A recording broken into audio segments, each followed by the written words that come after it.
Aujourd'hui, étudions la parole de Dieu ensemble. Voyons les paroles dans Apocalypse, chapitre 20, verset 9. Il est écrit: « Ils montèrent à la surface de la terre, et ils investirent le camp des saints et la ville bien-aimée.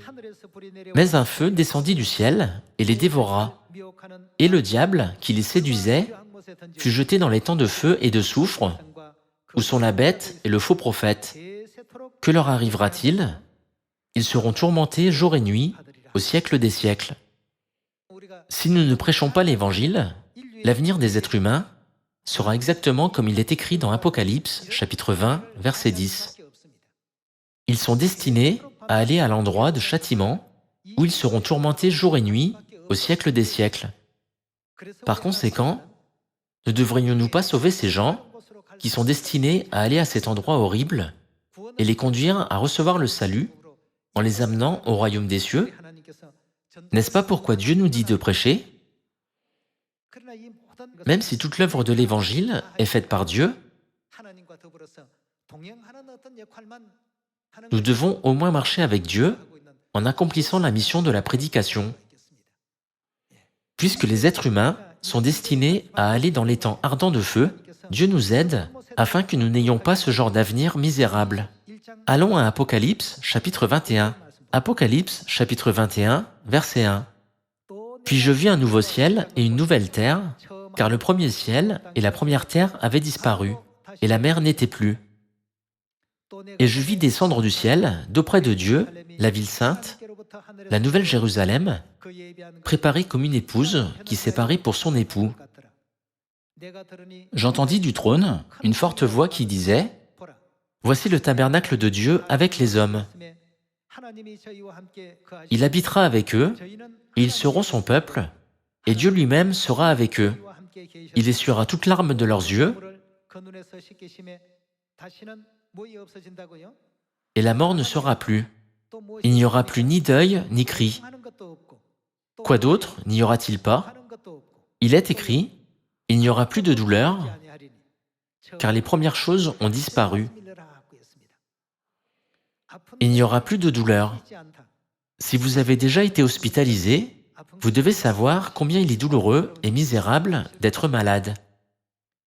Dieu nous ordonne de conduire tous les êtres humains dans les bras de Dieu, afin que tous entrent dans le monde glorieux, où il n'y a plus ni douleur, ni maladie, ni souffrance, ni peine.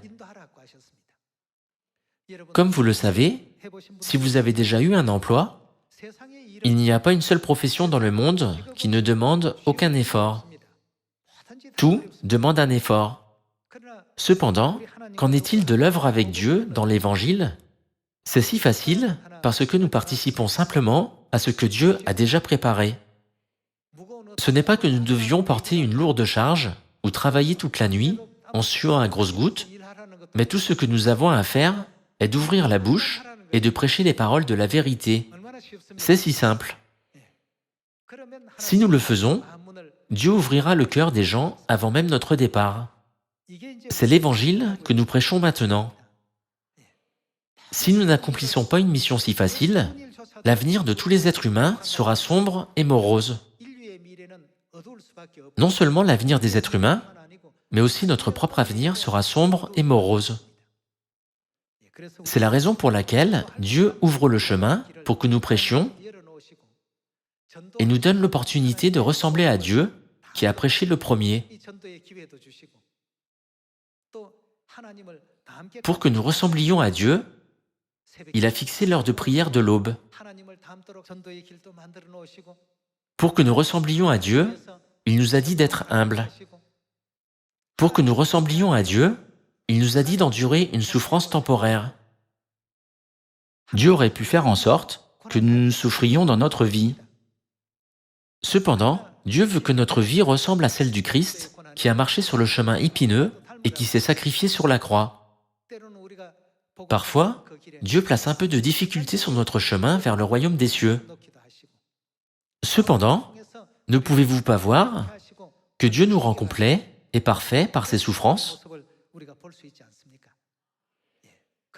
Dieu veut que nous marchions sur ce chemin de souffrance afin que nous puissions ressembler à Dieu en tout point. Dieu veut que nous lui ressemblions en tout point, en gardant le sabbat, la Pâque et tous les commandements de Dieu, aussi en prêchant l'Évangile et en priant à l'aube, en nous souvenant que nous sommes tous en train d'être créés pour ressembler à Dieu.